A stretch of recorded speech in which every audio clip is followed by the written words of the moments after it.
मृदा जल BSc final paper second unit first.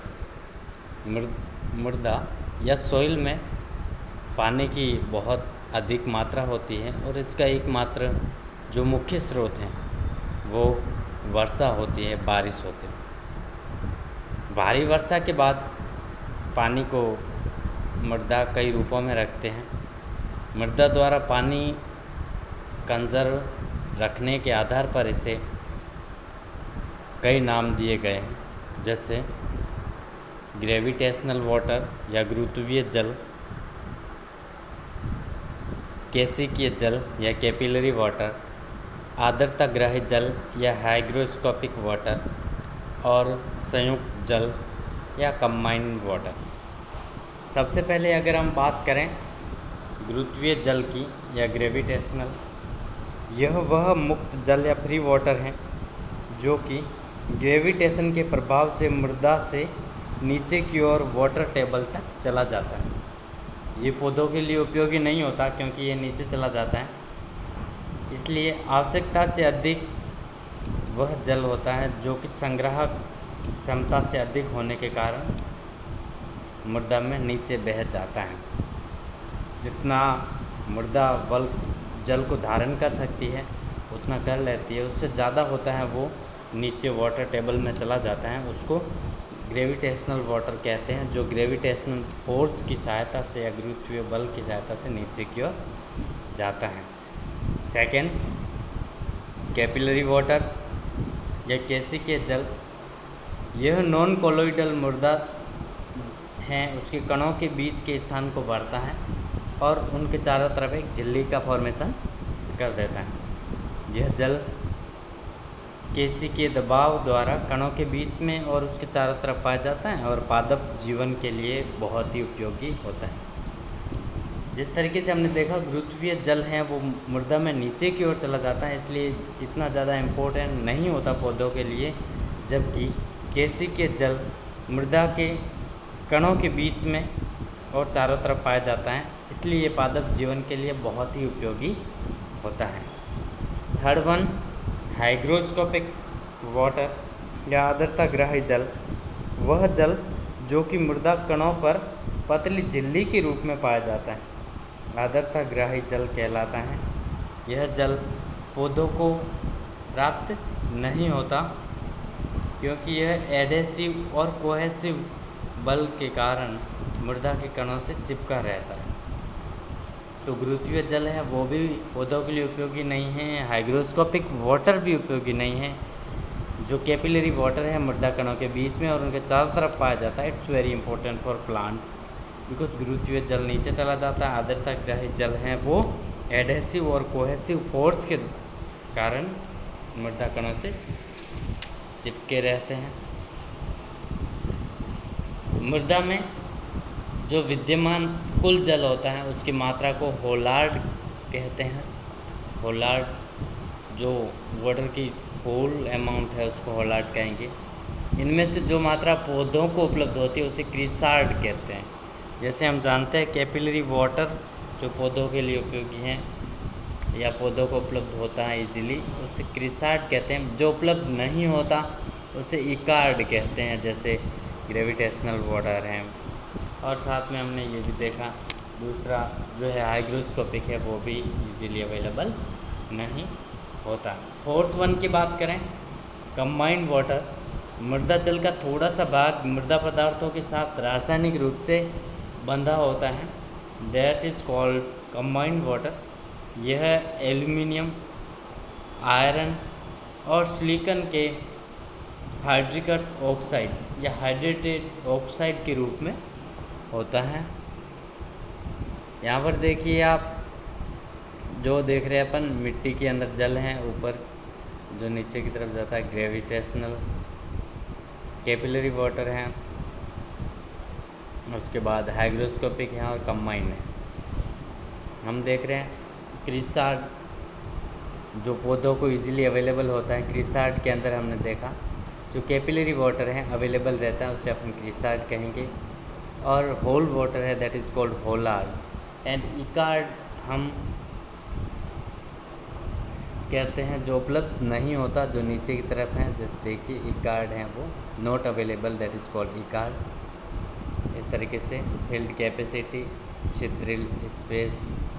तो मृदा जल के विभिन्न रूप है। Holard total available amount of water and chresard हैं जो पौधों को उपलब्ध होती है, और इकार्ड मात्रा जो पौधों को उपलब्ध नहीं होती। इन टर्मिनोलॉजी को आप याद करेंगे। इकार्ड उपलब्ध नहीं है, क्रिसार्ड है वो पौधों को उपलब्ध होती है। अगर हम फील्ड कैपेसिटी की बात करें, यह कैपिलरी, हाइग्रोस्कोपिक और कंबाइंड वाटर तथा जल वाष्प की कुल मात्रा है। तो अगर हम कहें क्षेत्रीय क्षमता या फील्ड कैपेसिटी क्या है, दैट इज केसी की आर्द्रता ग्राही और संयुक्त जल तथा जल वाष्प की कुल मात्रा है। यह पानी की वह अधिकतम मात्रा है जो कि गुरुत्वीय जल के निष्कासन के बाद मृदा में रहते हैं। प्राप्य और अप्राप्य जल या available and non available water, वह पानी जो पौधों द्वारा अवशोषित किया जा सकता है, इसको हम क्रिसार्ड भी कहते हैं, प्राप्य जल है। वह पानी जो मृदा पौधों को नहीं दे पाती हैं, दैट इज इकार्ड, इसको अपन नॉन अवेलेबल वाटर कहेंगे। नॉन अवेलेबल में हम ग्रेविटेशनल वाटर है जो नीचे चला जाता है, हाइग्रोस्कोपिक वाटर है, इसको भी नॉन अवेलेबल अपन कहते हैं।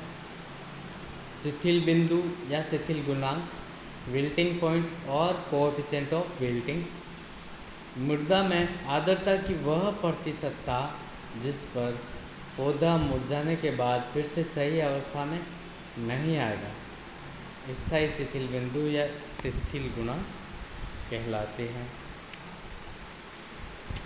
तो इस चीज़ को ध्यान रखेंगे कि विल्टिंग पॉइंट क्या है,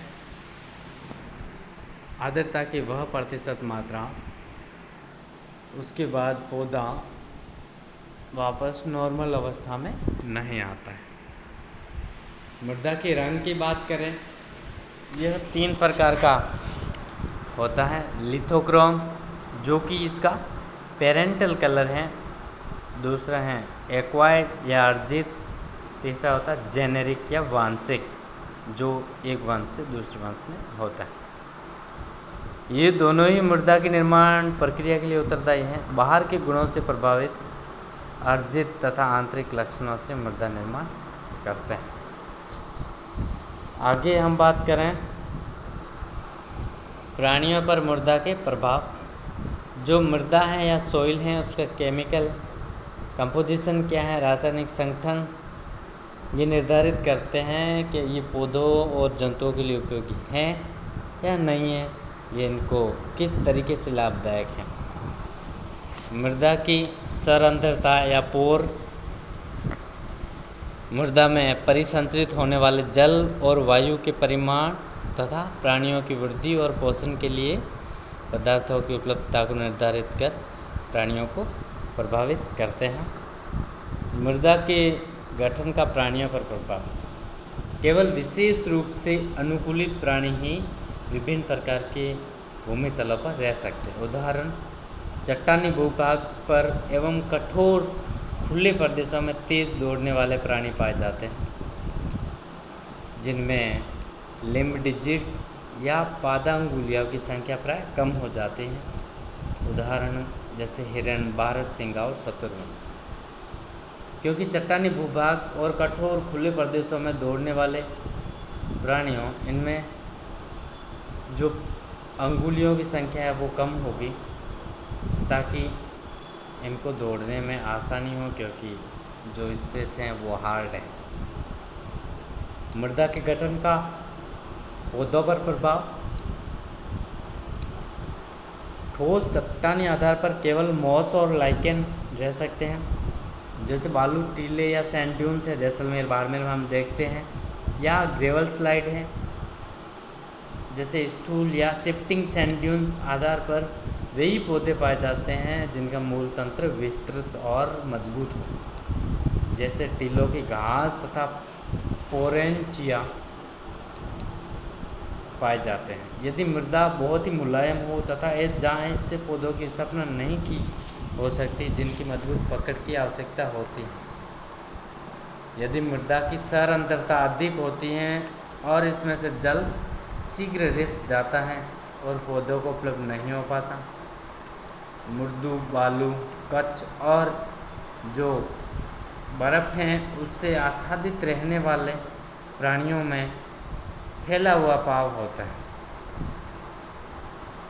जैसा कि ऊंचाई के स्लम पाया जाता है। फिर इन प्राणियों की पादा की जो लिम्ब डिजिट्स हैं बड़ा क्षेत्र प्रदान करती हैं, जैसे वेडिंग बर्ड्स हैं, स्नो हाउस रैबिट आदि। बालू या सैंड के अंदर निवास करने वाली छिपकलियों और कीटों में टांगे या पादों की अंगुलियों पर पार्श्व और सल्कों या रोमों द्वारा चौड़ी हो जाती है। इसी प्रकार केंचुए, छछूंदर या मोल, रोडेंट्स जैसे बिलकारी प्राणी भी उन्हीं क्षेत्रों में पाए जाते हैं जहां मृदा को परिस्थिति उपयुक्त हो। मृदा के रासायनिक संगठन का पौधों पर प्रभाव। लिबिक के नियमानुसार जो पोषक पदार्थ मृदा द्वारा प्रदान किए जाते हैं तथा जो पोषक पदार्थ न्यूनतम मात्रा में उपलब्ध होते हैं वही पौधों की वृद्धि को सीमित करते हैं। मृदा एक कारक की वृद्धि दूसरे कारक की कमी को आंशिक रूप से पूरा करते हैं। इसलिए न तो अधिक मात्रा और न ही कम मात्रा जो मृदा के गुण हैं पौधों के लिए लाभदायक होती है, जो मध्यम है वो ही उपयुक्त रहती हैं। आर्द्रता, पानी को ग्रहण करने की क्षमता सभी मध्यम होने चाहिए। मृदा के रासायनिक संगठन प्राणियों के भोजन के माध्यम से अप्रत्यक्ष तथा प्रत्यक्ष दोनों रूप में प्रभावित करता है। कैल्शियमी खोलों तथा लैंड के ऊपर पाए जाने वाले स्नेल्स उन मृदाओं में विशेष रूप से अधिक पाए जाते हैं जिनमें चूने का जो अंश है वो अधिक मात्रा में होता है। साथ ही केंचुए, कई कीट, कई मकड़ियाँ, सूत्रकृमियाँ, नेमेटोड्स, प्रोटोजोआ आदि में मृदा में उपलब्ध कार्बनिक पदार्थ का उपयोग भोजन के स्रोत के रूप में करते हैं। इसलिए मृदा में कार्बनिक पदार्थों की सांद्रता प्रत्यक्ष रूप से उनके जीवन से संबंधित होती है।